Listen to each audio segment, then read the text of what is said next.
안녕하세요. 한국보석감정사 국가기술자격증 대비 보석감별법 강의의 저는 박창훈입니다. 우리가 보석감별법에 있어서 가장 중요한 것은 이제 기구를 사용하는 것을 우리가 하나씩 배워보고 있는데요. 5강에서는 이제 평면법에 대한 부분을 중점적으로 설명을 드렸었고, 그리고 이제 지금 6강에서는 보석의 굴절률을 재는 방법이 평면법 이외에 또 스파법이라고 있습니다. 이 스파법은 말 그대로 어떤 점을 통해서 굴절률을 알아볼 수 있는 방법이 돼요. 5강에서의 평면법은 말 그대로 평면적인 면을 가지고 굴절률을 측정하는 것이었고, 대부분의 보석들은 이렇게 평면으로 되어 있기 때문에 굴절률 측정이 또 용이하고, 또 굴절률 보는 것, 읽는 것도 상당히 이제 좀 쉬운데, 이제 6강에서는 조금 더 어려운 방법들이니까 이런 부분들에 대해서는 현장에서 많은 학습이 필요한 부분이 있으니까 그런 것들, 이론적인 부분을 바탕으로 현장에서 여러분들이 실습을 할 때 충분히 숙지하셨다가 많이 접하신다 그러면 굴절률을 보는 데에서 충분히 쉽게 읽으실 수 있을 거라고 생각됩니다. 우선 학습 목표를 보도록 하겠습니다. 공면법에 의한 굴절률 측정 방법을 이해한다. 2번, 보석의 연마 형태와 표면 상태에 따라서 적절한 굴절률 측정법을 본인 스스로가 결정을 할 수가 있다. 3번, 공면법을 이용해 보석의 굴절률을 또 본인 스스로 측정할 수가 있다. 4번, 굴절률 수치의 변화 양상을 바탕으로 보석의 광학 특성과 광학 부호를 판단할 수가 있다. 그래서 굴절률에 대한 부분과 6강에서는 굴절률에 대한 부분과 광학 특성에 대한 부분을 같이 넣어봤는데요. 이 광학 특성에서도 광학 부호를 또 결정하는 것이 설명이 들어가 있으니까 이런 부분은 구분해서 이해해 주시면 좋을 것 같습니다. 보석의 일단 연마 형태는 대부분 그 페시티드 된, 그러니까 연마가 되어 있는 상태라고 해서 페시티드라고 이제 얘기를 합니다. 보석을 여러 개의 면으로 연마한 스타일을 가지고 얘기하고, 투명도가 높고 내포물이 적은 보석을 최적의 광채를 내기 위해서 여러 개의 면으로 연마하는 방법이다. 기본적으로 보석은 여러분들 아름다움을 표현하는 거잖아요.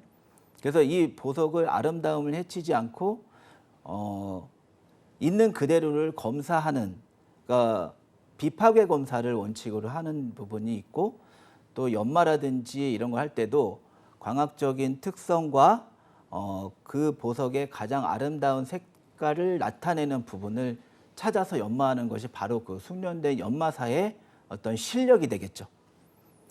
네, 그리고 캐보션 옆에는 이제 페시티드 된 것은 평면법으로서 5강에서 말씀을 드렸던 부분이고요.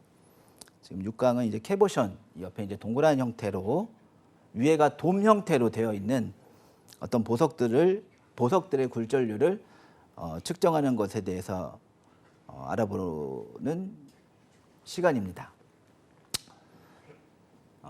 특수효과를 갖는 보석, 내포물이 많거나 경도가 낮고 반투명에서 불투명한 보석을 각 보석의 특징이 잘 나타나게 연마하는 방법이다.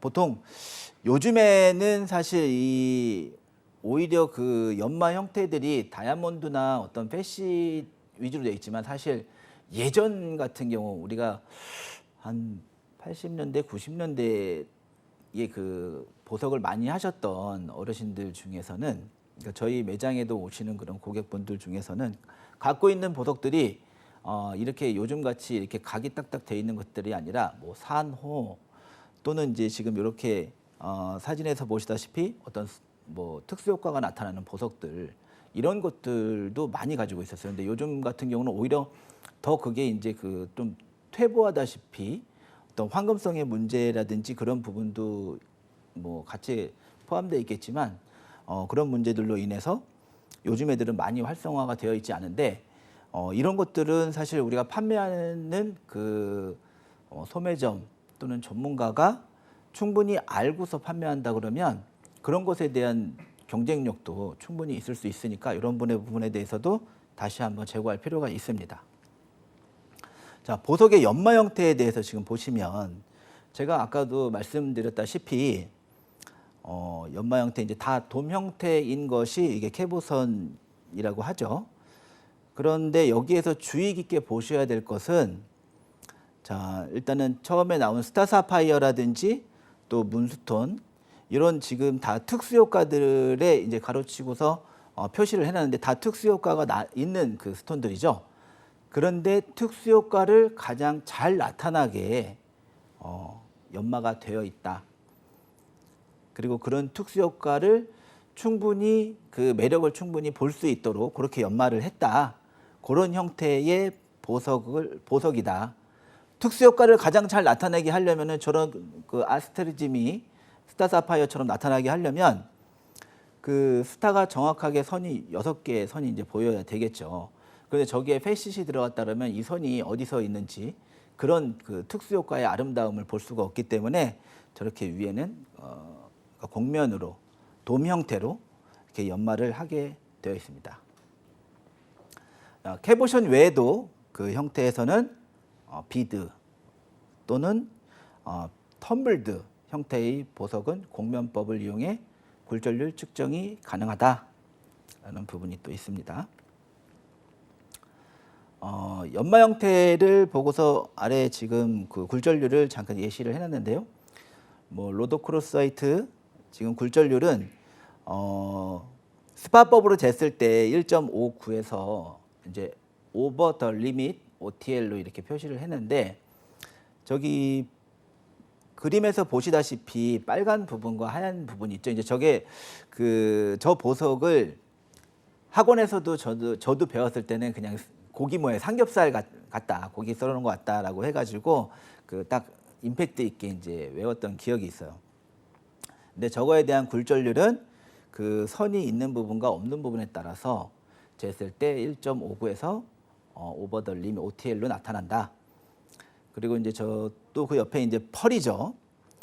펄을 굴절률을 사실 재는 것, 그러니까 그 천연 스톤하고 저런 것들을 구분하기 위해서 굴절률을 재는 데 목적이 있잖아요. 그런데 저거를 또 쉽게 감별할 수 있는 방법은 저게 이제 유기질 보석이고 석회질로 되어 있기 때문에 사실 그 예전 그 우리 금은방 운영하셨던 어떤 그 사장님들 보시면 저걸 이제 이빨 치아에다가 이렇게 긁어봅니다. 그러면 이제 천연은 그 서걱서걱하는 듯한 어떤 느낌이 나요. 살짝 깨물어도 마찬가지로. 왜냐하면 저기 아주 겹겹이 얇은 콘키올린이라고 하는 아주 얇은 어떤 그 조개가 내뿜는 어떤 그런 물질이 겹겹이 쌓여 있기 때문에 그런 것들이 나는데 만약에 저게 이제 그 모조석인 플라스틱이다라고 했을 때는 치아에 긁었을 때 이렇게 미끌미끌한 어떤 그런 현상이 생겨요. 근데 이것을 손님이 뭐 예를 들어 보는 데서 이걸 직접적으로 사용한다 그러면은 아마 그 손님이 안 좋아하겠죠. 이런 것들은 감별 포인트가 되는 부분인데 이게 번외로 알아주시면 좋을 것 같습니다. 그리고 쉘 역시 마찬가지로 조개죠. 그래서 굴절률은 펄과 이제 비슷하게 나타나고 아마조나이트 또 글래스, 이 코럴 그리고 오팔에 대해서도 굴절률을 제시를 해놨는데 이런 부분에 대해서는 사실 굴절률을 재지는 않아도 외형만 보고서도 어느 정도 판별이 가능한 보석이니까 그렇게 이해를 해주시면 될 것 같습니다. 자, 일단은 보석을 우리가 그 나눌 때 보석의 제일 끝에 이제 보석명이라고 보석명이 뭐다라고 얘기를 하고 어떤 상업명이라는 것은 또 따로 이렇게 얘기를 하는데 이것은 그 하나 제일 위에서부터 나눠보면 어떤 군이 있어요. 그 군은 그 보석의 어떤 종들이 모여가지고 하나의 군을 이루고 그리고 변종이 모여서 어떤 종을 이룹니다. 근데 크게 우리나라에 어떤 유통되는 그리고 또 여러분들이 시험에서 나오는 어떤 그 군이나 보석들은 두 가지의 군으로 나눌 수가 있는데 일단은 간이군과 그 펠드스파군이 있습니다. 그리고 나머지 뭐 커런덤이라든지 또는 뭐 에메랄드가 나오는 어떤 그런 그 종들은 군으로 구분을 하지를 않아요. 왜냐하면 종이 하나이기 때문에. 근데 이 종들이 많으면 그것은 어떤 하나의 군으로 이제 하지만 요거 커런덤이나 그 위에 보석들은 그 종들이 하나이기 때문에 그 종에서 어떤 전이원소를 가지고서 그 다른 변종들이 나오고 그 변종들이 바로 여러분들이 얘기하는 루비, 사파이어, 뭐 에메랄드 이런 식으로 얘기를 하는 부분이 되겠습니다. 네. 일단 간이군에 대해서 간단하게 차트로 한번 그 표로 정리를 해봤어요. 일단 간이군에는 군 안에는 어떤 그 종이 있고 그 종에는 변종들이 있는데 이 간잇 안에서 종들 중에는 뭐 안드라다이트라고 하는 그런 종이 있고 그 안드라다이트에는 또 변종이 디멘토이드와 토페졸라이트가 있다. 뭐 이렇게 이해를 해주시면 될 것 같아요. 그러니까 여기에서도 굴절률을 보시면 그 종 밑에 변종에서는 굴절률이 비슷한 것들을 여러분들 또 확인하실 수가 있을 겁니다. 그리고 간잇의 종에서는 안드라다이트 이외에도 스페사타이트, 뭐 알만다이트, 로돌라이트, 그로슐라라이트, 하이로드 그로슐라 뭐 이런 종들이 있는데 여기에서는 저희가 많은 변종들을 뭐 B차트까지 가서 보시면은 여러 가지 종들이 있겠지만은 시험에 나오는 그리고 또 A차트에 있는 것들을 위주로 나누어 본 겁니다. 자, 그리고 아까 대표적인 군이 두 개가 있다 그랬죠? 그 중에 하나가 이제 간잇군이었고 또 하나는 이제 펠드스파군이라고 했습니다. 이 펠드스파는 몇 가지 또 종으로 나뉘는데 일단은 레브라도라이트는 레브라도라이트라고 하는 그 보석에 레브라도 에센스가 나오는 어떤 돌이죠. 그리고 레브라도라이트에서 또 스타가 나오는 어떤 캐치아이 이런 변종도 있습니다. 그리고 이 표에는 마이크로클라인이라는 종이 있고 아마조라이트라는 또 변종이 있는데 사실 변종이 몇 가지는 더 있어요. 그렇지만 가장 요 종에서 가장 중요한 변종 하나만을 저희가 표로 정리한 거기 때문에 그런 것들도 참고를 해주시면 좋을 것 같고 여러분들이 관심이 조금 더 있으시면은 이런 것들에 대해서 B차트라든지 좀 더 보석학이라든지 이런 것들에 대해서 충분히 어떤 전문적인 지식들을 담아놓은 책들이 있으니까 그런 것들을 또 참고하시면 될 것 같습니다. 그리고 이 펠드스파군에서 하나 또 특징적인 것은 플로라이트라고 하는 이제 제일 밑에 이제 저런 보석이 있죠. 근데 저게 제가 이거는 실제 경험 중에 하나인데 외국에서 직접 다이아몬드 원석을 저희가 이제 다이아몬드 회사를 운영하고 있으니까 다이아몬드를 이거를 자기네들이 가져왔다 해가지고 요거를 팔 수가 있느냐 가격이 얼마냐라고 이제 문의를 한 고객이 있었어요. 그래서 이제 그게 뭐 천연석인지 또 뭐 이런 것들을 감별하는 포인트가 있겠죠. 근데 이제 다이아몬드는 정확하게 이제 생김새가 옥타곤이라고 이제 생김새가 정확하게 명확하게 되어 있는 게 있습니다. 그래서 또 외부 표면 자란 결정면의 표면을 보면 이게 삼각형 형태의 어떤 그 뿔이 이렇게 보이는 게 성장하는 그 결이 보이는 것들이 있어요. 근데 그게 이 플로라이트하고 사실 똑같습니다. 그래서 그거를 이거는 얼마입니다 해가지고 샀는데 연마하려고 스케이프판 연마판에다가 이렇게 놓아보는 순간 이게 올려보는 순간에 이게 그냥 확 나가버리는 거예요. 그러니까 이게 사실 보석이 되게 주의를 요하는 부분 중에 하나가 아주 작은 거지만 이런 것들이 큰 가치를 가지고 있어서 잘못 판단하면 이렇게 큰 손실로 이어질 수가 있는 부분도 있죠. 네. 그래서 이런 플로우라이트는 원석 자란 결정면이 다이아몬드하고 되게 비슷하고 어떤 비중이라든지 이런 것도 좀 그러니까 손으로 어떤 이렇게 들어서는 그렇게 좀 판별이 좀 어려운 부분이 있어서 보통 현미경을 가지고 판단했을 때 이런 부분이 좀 되게 그 다이아몬드하고 성장선이라든지 이런 것들이 되게 닮아 있다. 이런 부분들을 가지고 있는 스톤 중에 하나입니다. 자, 커런덤 아까 말씀드렸듯이 이건 종 있고 이건 군은 없습니다. 종이 있고 또 변종이 이렇게 있는데 커런덤에서 일단 패시 형태에서 그냥 빨간색은 또 루비, 파란색은 사파이어, 그리고 캐보션 형태의 어떤 그 내부의 침상 구조라든지 이런 걸로 인해서 에스테리즘이 나타나는 성취 효과를 가진 뭐 스타 사파이어라든지 스타 루비가 이렇게 나올 수가 있습니다. 굴절률은 평면법으로 쟀을 때는 1.76에서 762에서 1.77, 그래서 보굴절률이 0.008이 차이가 나는 부분이고 스파법으로 쟀을 때는 1.76으로 읽을 수가 있는 커런덤 종입니다. 그 다음은 이제 베릴, 요것도 되게 중요한 거죠. 되게 중요하다는 것은 가치가 높은 보석이 포함되어 있다라고 이해를 하시면 됩니다. 여기에서 가장 가치가 높은 거는 에메랄드죠. 4대 보석 다이아몬드, 루비, 사파이어, 에메랄드는 사실 상당히 고가인 보석이에요. 이 작은 거지만 금이라든지 이런 것들이 같은 부피를 가지고 그러니까 부피는 되게 작은데 가치는 그 같은 가치이면은 되게 적은 부피를 가지고서 이동할 수 있는 수단이 또 되어서 예전에 유태인들은 다이아몬드나 이런 보석 장사를 주로 했다라는 얘기가 있습니다. 그래서 이런 베릴 종에는 에메랄드가 포함되어 있고 굴절률은 1.577에서 1.584입니다.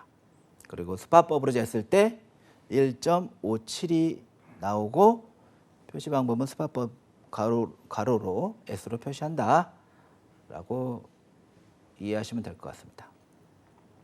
그리고 가장 또 보석 중에 흔한 보석, 이제 준보석에서 여러분들이 가장 흔하게 만나볼 수 있는 것이 이제 쿼츠입니다. 그리고 변종도 되게 많아요. 뭐 이게 백스, 이 쿼츠의 변종을 보면은 백수정, 로즈쿼츠, 그러니까 색깔이 없고 투명한 것을 백수정, 로즈쿼츠는 말 그대로 좀 그 약간 핑크빛이 도는 그런 보석이고요.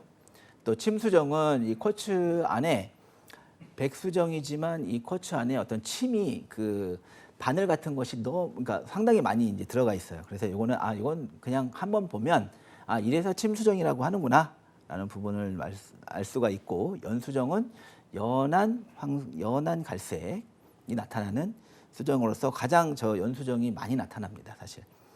그리고 황수정은 황색, 그리고 에멀시스트, 뭐 에머트린, 스타쿼츠, 뭐 어벤츄린, 뭐 타이거스 아이, 뭐 혹스 아이 이런 식으로 변종들이 나옵니다. 칼세드니 같은 경우는 뭐 이런 보석은 어떤 장식재료도 또는 뭐 그러니까 크게는 장식재료도 사용을 하고 작게는 어떤 텀블드 형식으로 연마를 해서 보석에도 세팅을 하는데, 요거에 대한 굴절률은 지금 요 표에 정리된 대로 숙지를 해주시면 될 것 같습니다. 자, 그러면 이제 다음은 이제 측정 방법에 대해서 말씀을 드리도록 하겠습니다. 1.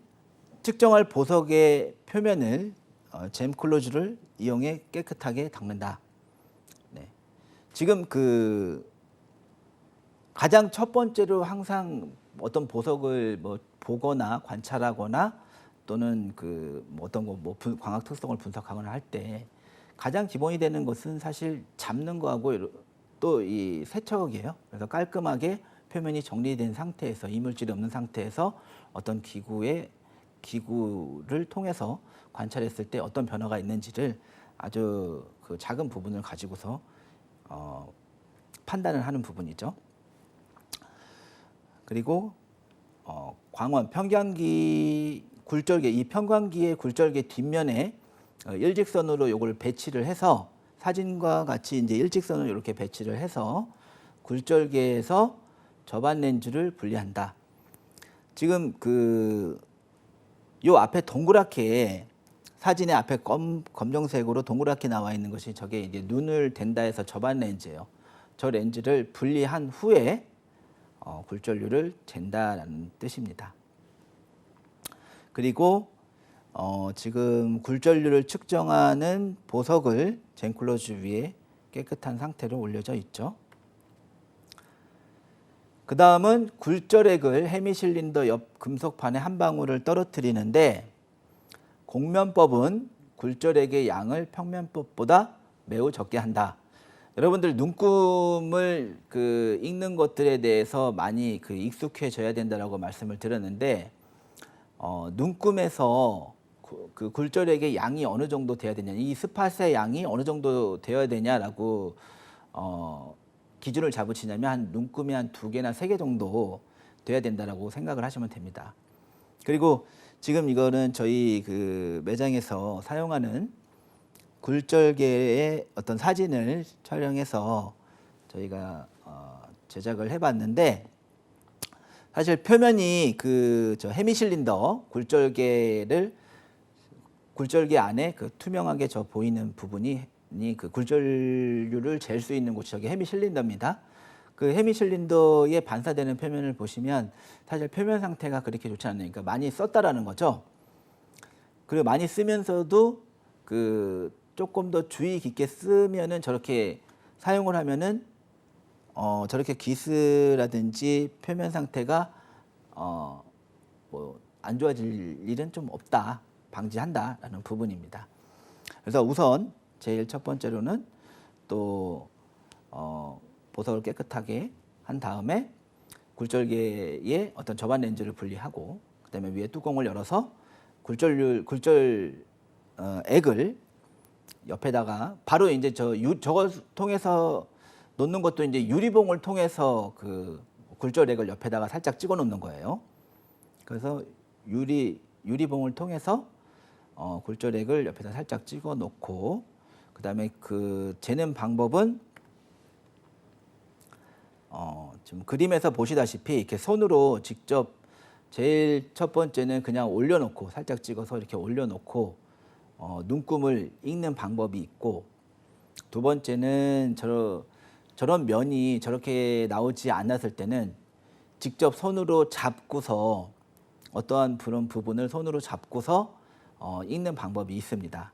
그래서 굴절액에 닿는 부분을 헤미실린더 중앙에 올려놓거나 손으로 잡은 상태에서 약 30에서 40cm 정도, 그러니까 굴절개로부터 눈이 한 30에서 40cm 정도 떨어진 위치에서 위아래로 이렇게 일단 스팟을 찾아봅니다. 어디에 점이 찍혔는지. 이때 굴절액이 많아 스팟의 크기가 너무 크면 굴절 위의 정확도가 떨어지므로 스팟의 크기는 눈금의 2-3개 정도가 되게 한다라는 부분은 아까 좀 전에 말씀드린 부분이고요. 그리고 측정할 때는 접안 렌즈를 분리해서 스팟법으로 측정할 때는 접안 렌즈를 분리해 놓고 우선은 스팟을 찾는 거예요. 그 점을 찾는 거예요. 어디에 점이 있는지를 위치를 찾아 놓고 그 다음에 그게 좀 너무 작거나 잘 보이지 식별이 불가능할 때 접안 렌즈는 그게 이제 확대가 되게 돼 있죠. 그래서 확대경을 붙여 놓고 그리고 나서 그 부분을 중점적으로 관찰을 하게 되는 겁니다.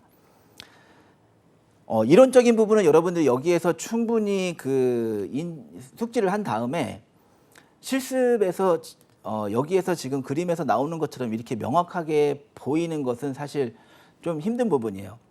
그래서 요거에 대한 부분은 여러분들이 감으로 충분히 익혀야 되는 부분이기 때문에 일단은 경험을 많이 중요시합니다.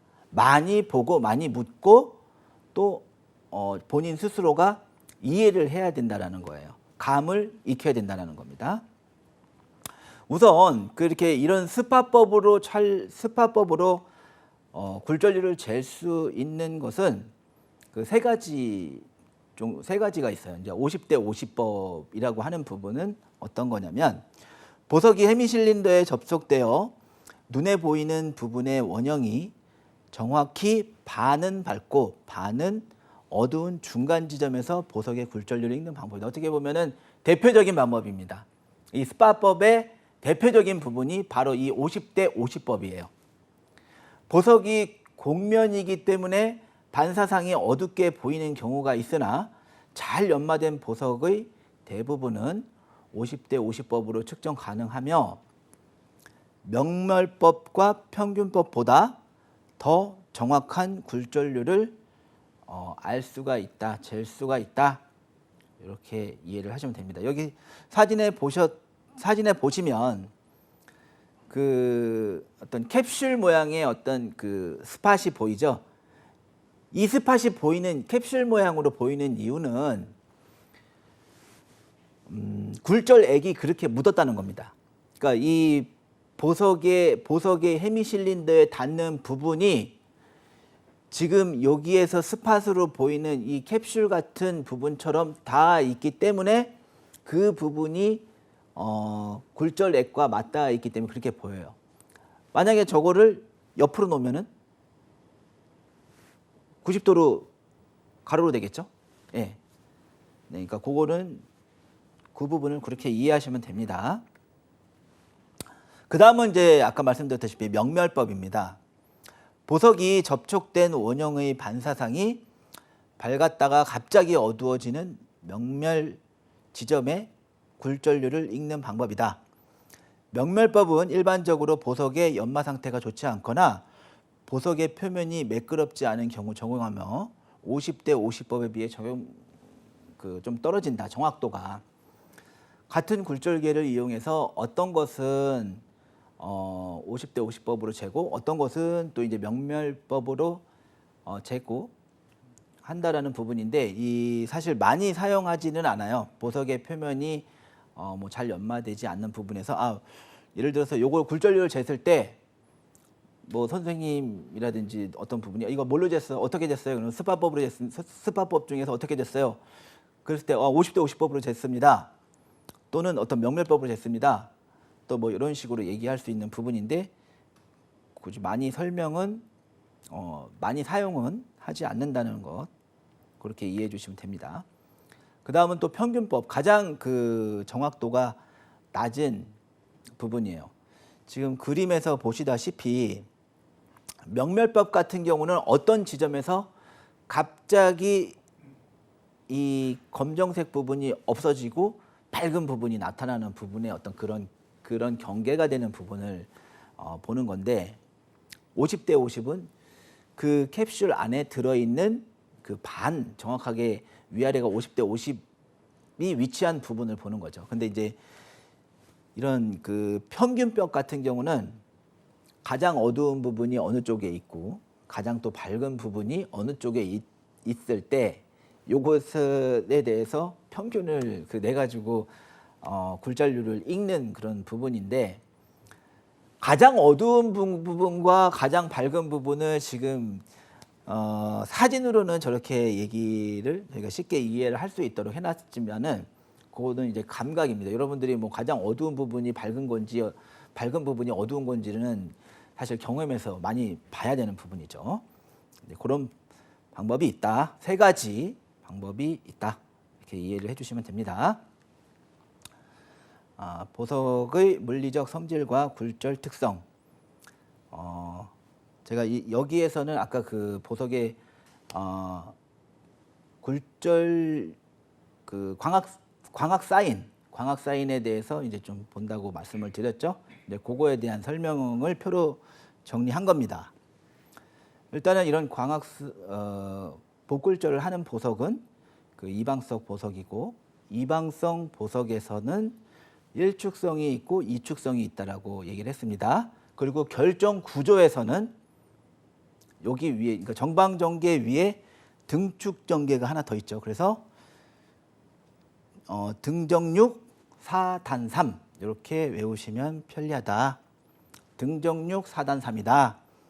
그런데 등축 전개는 단골절 그 등방성 보석이고 나머지 그 이외 나머지는 이방성 보석이고 이방성 안에는 일축성과 이축성이 있다. 그래서 지금 광학적 특성으로는 이게 모두 다 복굴절, 더블 리플렉션 하는 복굴절 하는 보석이고 이후의 페이지에서 일축성 중에 광학 사인이 포지티브가 있고 네거티브가 있고 이축성 중에서 마찬가지인 현상들이 있는데 요거는 이제 다음 페이지에 보도록 하겠습니다.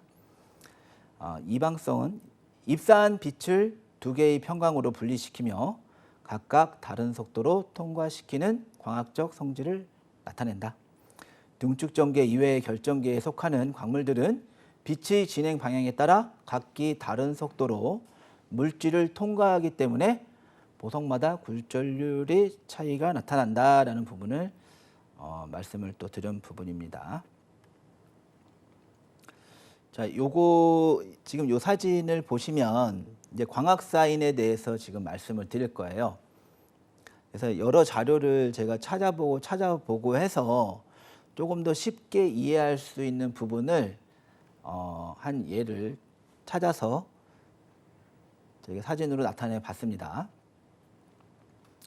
자, 우선 저 사진에 보시면 결정이 이렇게 위로 이렇게 위아래로 자라 있죠. 그리고 A축, B축, C축에서 지금 위아래 선이 있는 것이 C축을 나타냅니다. 위아래로. 그럼 저 C축에서는 광학 복굴절로 보이는지 단골절로 보이는지 저런 그 광축을 통해서 보면 복굴절로 보이지 않는다고 했죠. 그래서 저런 광축에서는 복굴절 보석도 단골절로 보이기 때문에 굴절률도 또는 평광성도 돌려서 입체적으로 돌려서 몇 번에 걸쳐서 확인을 해야 된다라고 말씀을 드린 겁니다.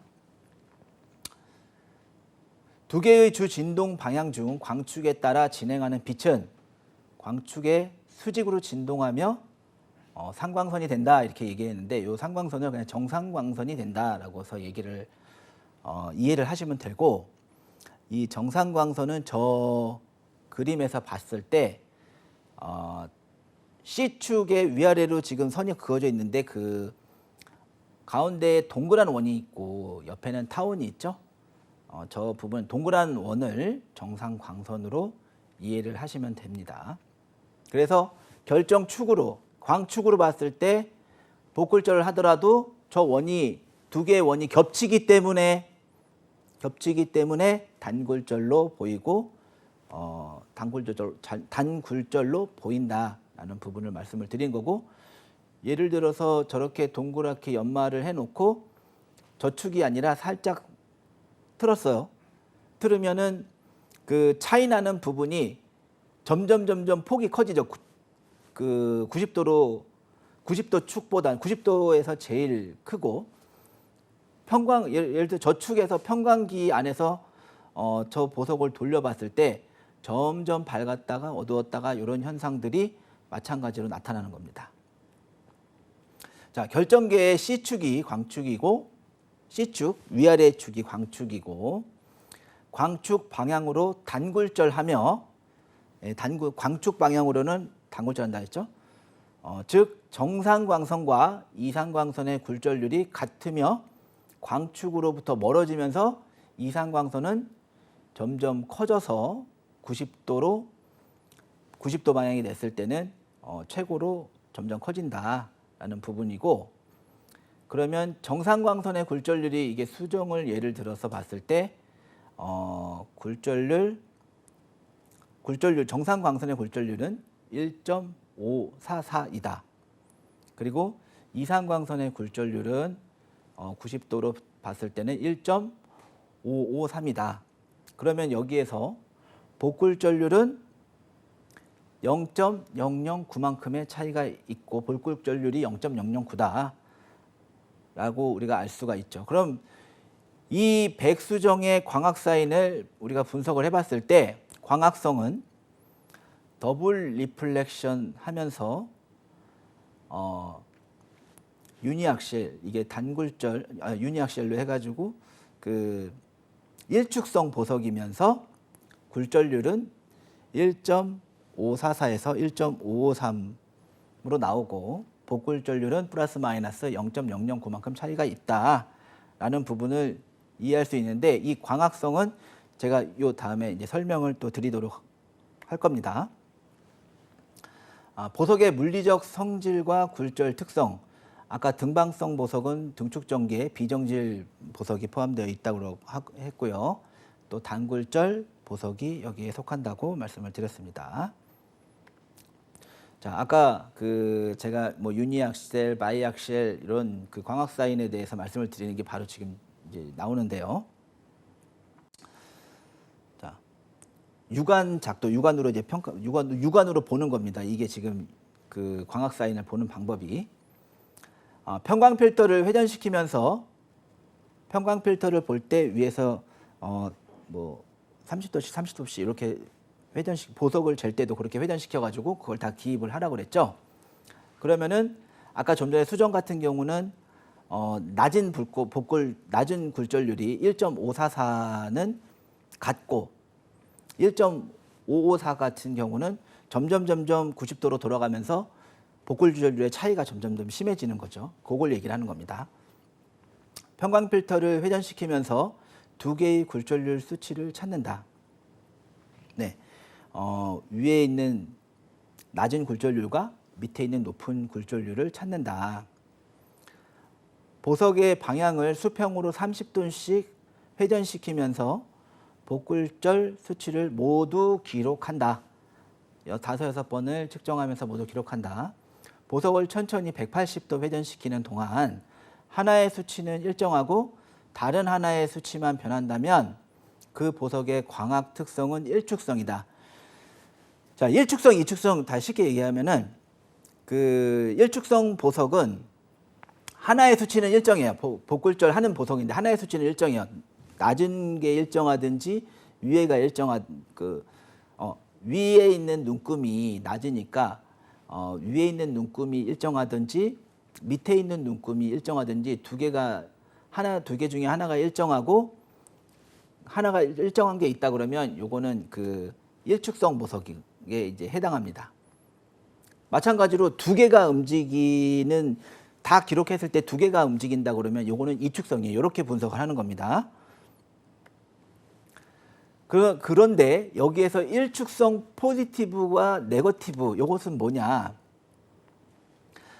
일축성 포지티브 이제 높은 그 굴절률 높은 것이 밑에 쪽에 있는 굴절계를 보시면 여러분들 그림에서 보시면 그 선이 있는 부분이 1.5가 있고 1.6 정도의 또 선이 하나 있죠.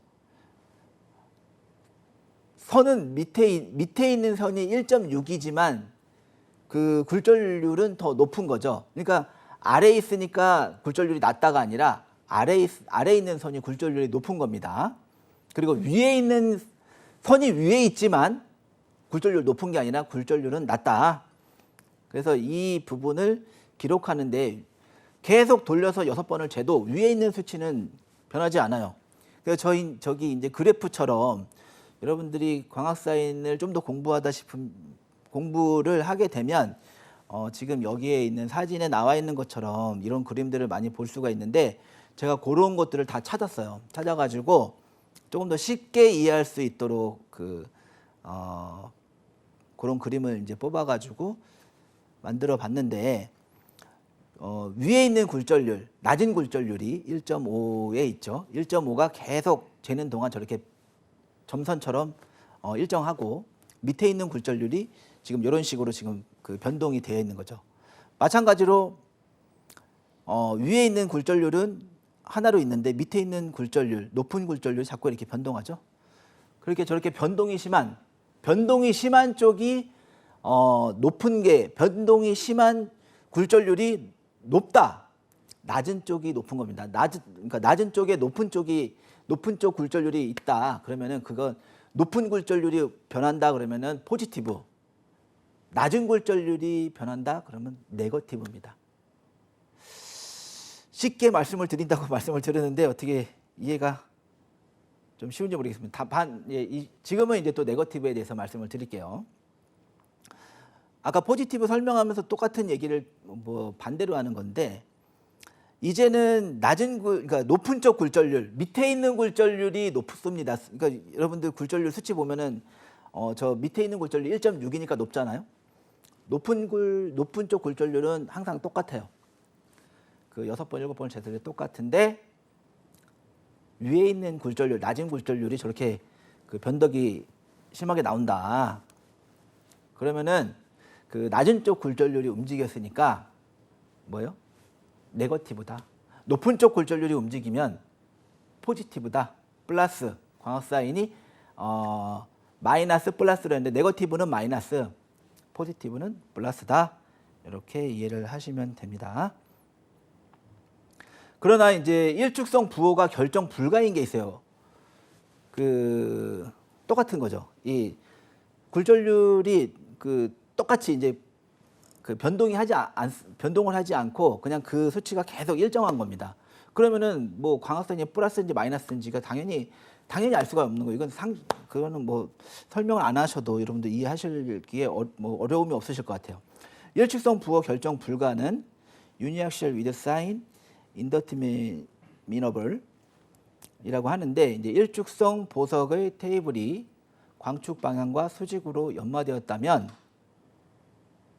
보석을 회전시킬 때 음영 경계선 모두가 일정하게 되어 어떤 선이 일정한 것인지 알 수 없기 때문에 광학 특성을 결정할 수가 없게 된다라는 뜻입니다. 자, 이제는 아까는 일축성을 말씀을 드렸는데 요거는 이축성이에요. 이축성은 제가 뭐라 했죠? 아까 일축성은 한쪽만 움직이죠. 위가 됐던 그러니까 높은 굴절률이 됐던 낮은 굴절률이 됐던 하나의 어떤 그것만 움직이는데 이거는 두 개가 다 움직여요. 이축성은 이 두 개가 다 움직이는데 굴절률 6, 7번을 이렇게 재는 과정에서 움직임이 더 심한 정도 이축성 바이악셀에서 움직임이 더 심한 정도를 그 광학 사인을 표시해 줍니다. 그러니까 예를 들어서 밑에 있는 굴절률, 높은 굴절률의 움직임이 변덕이 더 심하다라고 하면 포지티브가 되고 반대로 낮은 굴절률의 변덕이 심하다라고 하면 네거티브가 되겠죠.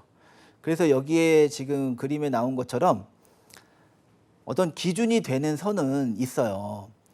기준이 되는 선은 있는데 낮은 쪽 굴절률이 지금 살짝 그 적게 움직이고 높은 쪽 굴절률, 밑에 있는 굴절률이 좀 더 깊게 들어갔죠. 그러면은 밑에 있는 굴절률이 조금 더 많이 움직이게 되는 거죠.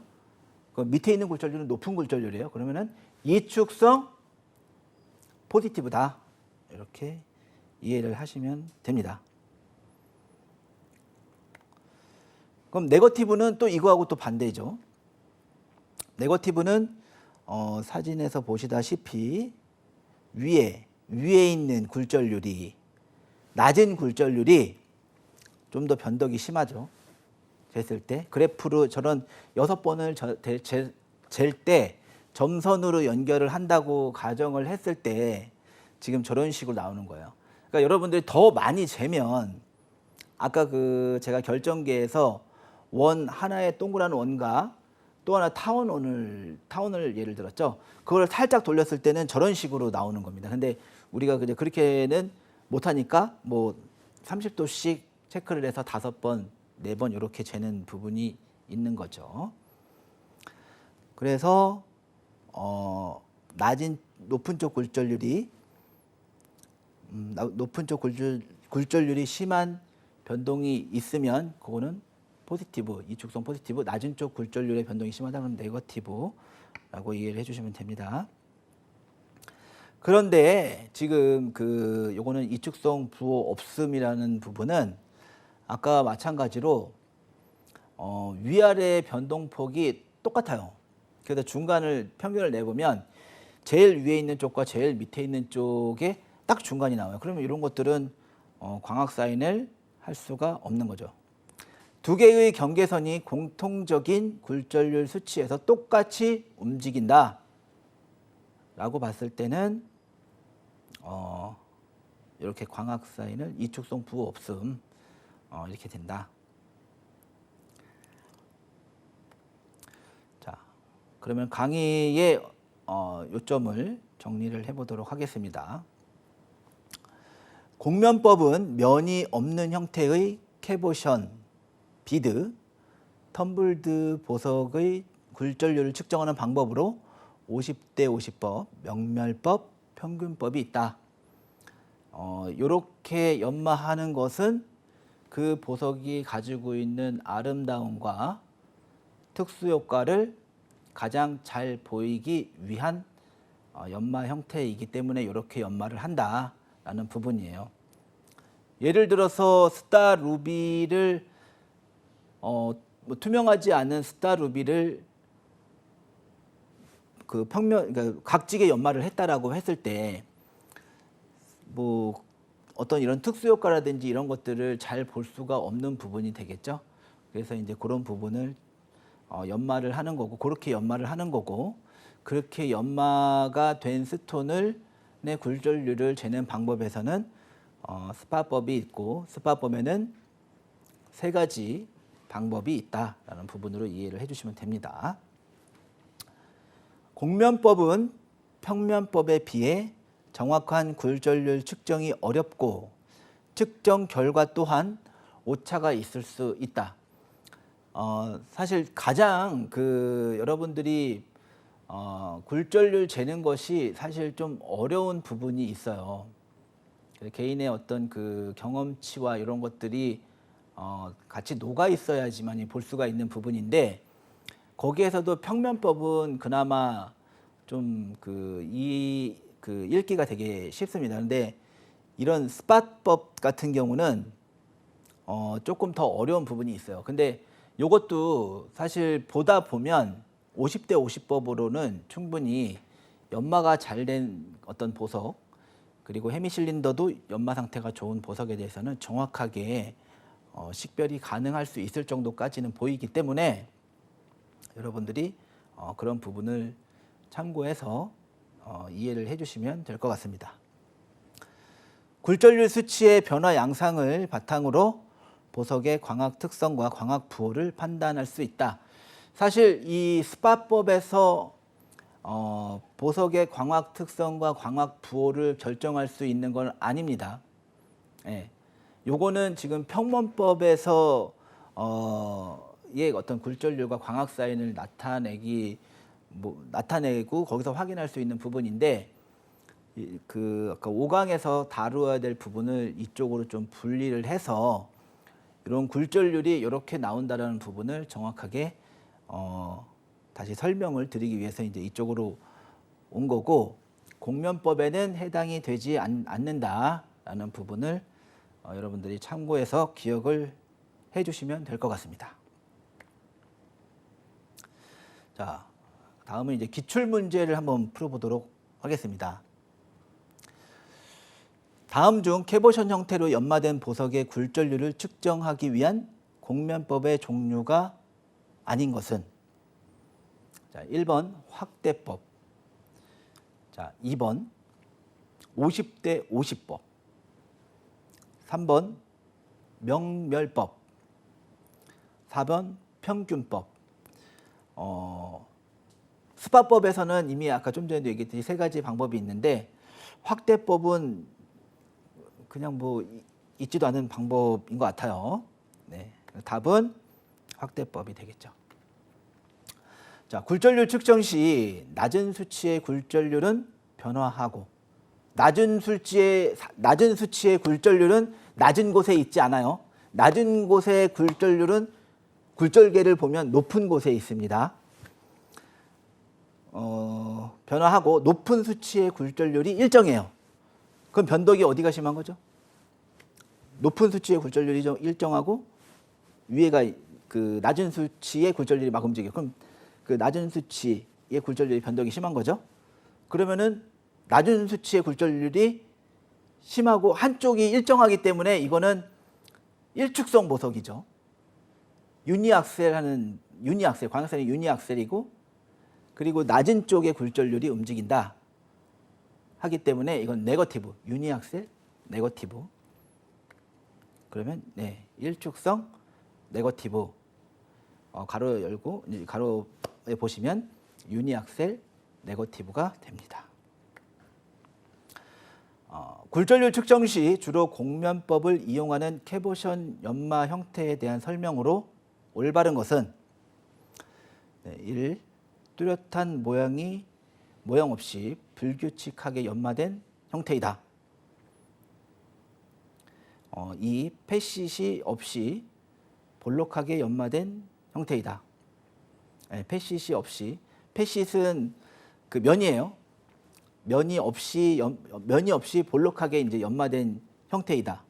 네. 그리고 3번은 정확한 원형의 대칭을 이룬다.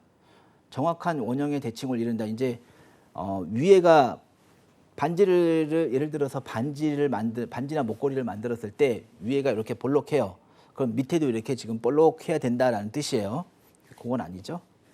보통 이 캐보션 형태에 있어서도 전 강의에서 설명을 했지만 위에가 볼록한 것들이 있고 또 위에가 볼록해도 밑에가 또 평면인 것도 있고 밑에가 또 살짝 그 볼록한 이런 형태도 있죠.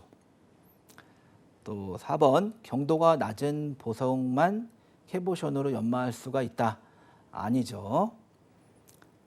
이것은 경도가 높거나 낮거나가 문제가 아니고 이렇게 연마하는 이유는 보석의 아름다움을 최대한 살리기 위한 부분이라고 말씀을 드렸습니다. 그래서 특수효과라든지 어떤 이런 그 보석의 아름다움과 특수효과를 제대로 보여주기 위한 부분. 그래서 답은 패시시 없이 볼록하게 연마된 형태이다. 네, 이것이 바로 그 캐보션 형태의 어떤 캐보션 형태를 연마하는 이유죠. 패시시 없이 그냥 이렇게 볼록하게 된 부분을 캐보션 형태로 연마하는 거다라고 말씀을 드립니다. 다음 굴절개를 사용하여 얻을 수 있는 보석의 광학적 특성은 굴절개를 지금 우리가 여태까지 지금 굴절개에 대해서 이제 여러분들 배워봤는데 굴절개로 알 수 있는 부분이 1번 단굴절과 복굴절의 구별. 예.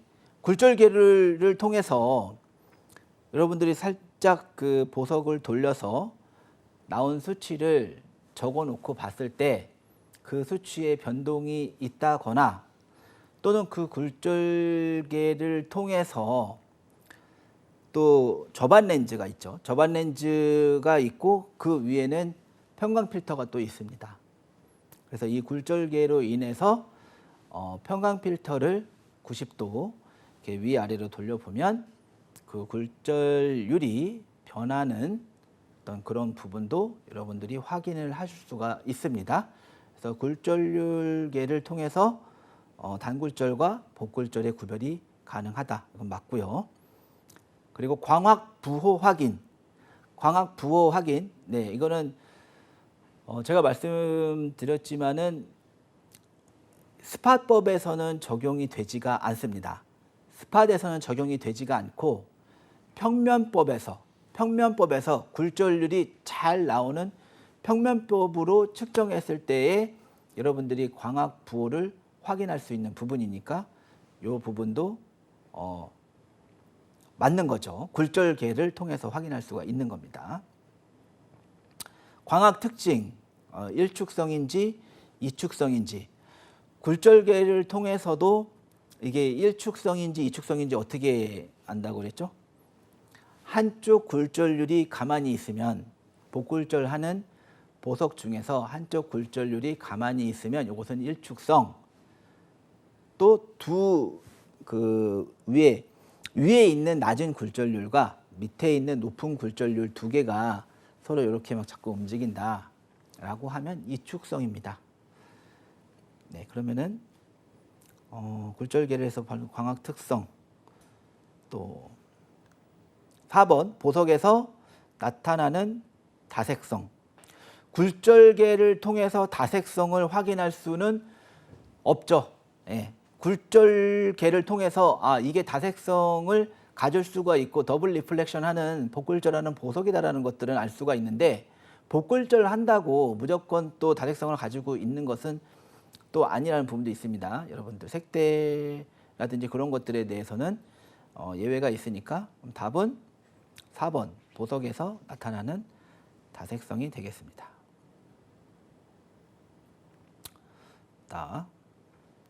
굴절계에 사용되는 광원과 굴절률 측정 원리가 올바르게 연결된 것은 1번 반사광은 내부 반사, 반사광, 내부 반사. 굴절계에 사용되는 광원과 굴절률 측정 원리가 올바르게 연결된 것은 반사광을 사용해서 반사광은 여러분들 내부를 보는 광이 아니고 반사를 시켜서 보는 것은 외부를 보는 거죠. 외부를. 내부로 빛이 안 들어가기 때문에 외부로 보는 겁니다. 그 투과광은 투과를 시키는 거, 안으로 지금 투과를 시키는 거죠. 투과는 요것도 요거는 이제 투명 보석, 약간의 그 반투명 정도에 가까운 보석까지만 사용하는 부분이고 외부 반사하고는 또 관련이 없는 부분이 됩니다. 3번 단색광, 이건 내부 전반사. 단색광으로 인해서 내부의 전반사를 이용해서 우리가 굴절률 5강에서 굴절률 재는 그 원리, 굴절률이 나오는 원리에 대해서 굴절률 수치는 보석의 내부 전반사로 인해서 굴절률이 나온다고 말씀을 드렸었던 부분이 있었죠. 그럼 답은 자연히 3번이 되겠네요. 네, 답은 3번이고요.